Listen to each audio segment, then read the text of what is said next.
Here we have a 240 keyboard. As you can see, it's quite small, and currently it's working via wire. It can also work via Bluetooth, via unifying receiver. You can see, you can type anything.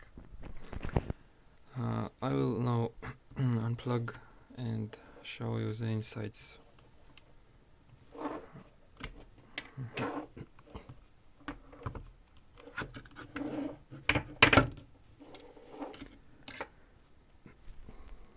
So let's start from the bottom. We have on-off switch. We have wireless modules. I'm not sure which one is which, but one should be Bluetooth and the other should be unifying receiver. Then we have Type-C connection and a battery. One thing to note is that it does not work without battery at all, so it has to have something soldered there. The only battery I had was this, which of course does not fit in the case.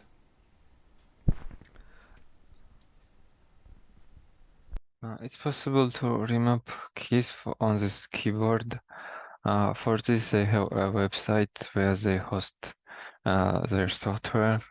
You can, I don't really know how to say it, but like find the files entry, and in there, like it should be collapsible.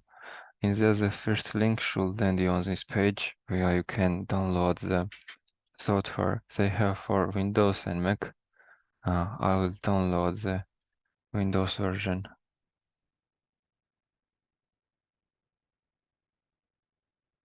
Okay, now let's install it. It's quite simple, just click next and finish. However, there will be one problem, that the program is on Chinese, so it will be hard to understand. To switch it to English,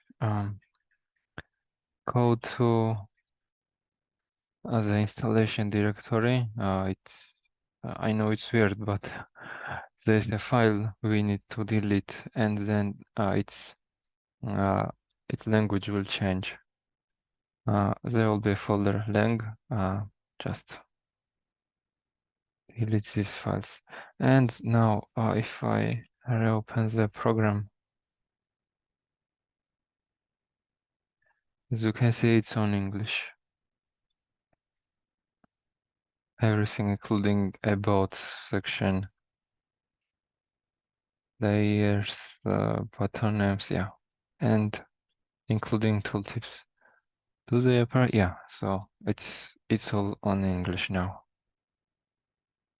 Okay, so regarding software, there are a few things to know. So when you reopen the app, or maybe you change the layout of the keys, you will see that it's the default config.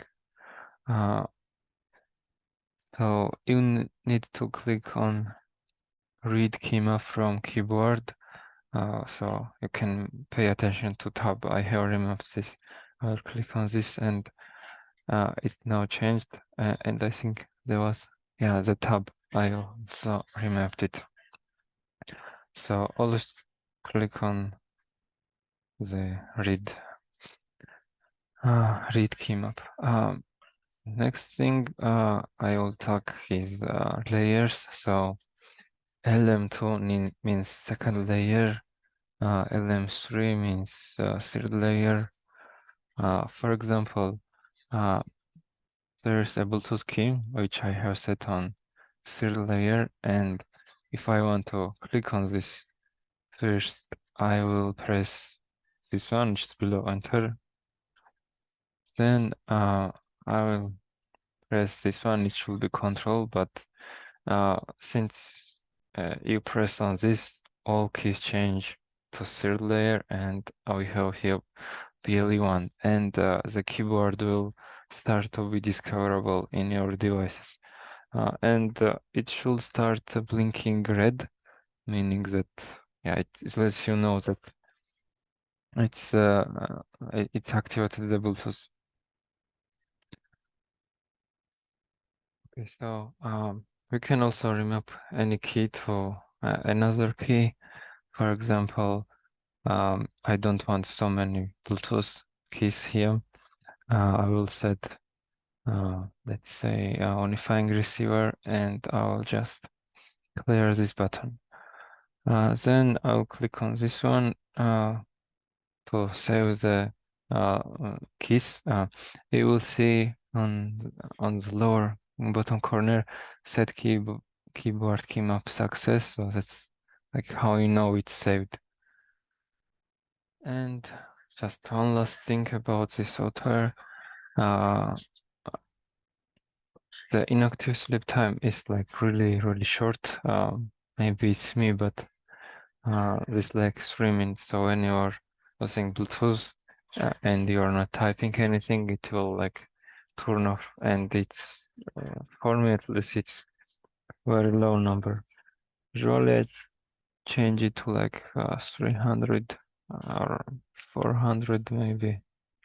I always forgot where are the numbers on this keyboard. Anyway, I will click apply, and also when it sleeps, you have to press escape to wake it up. And I think it's better to set it on all key so it just wakes up right when you start typing.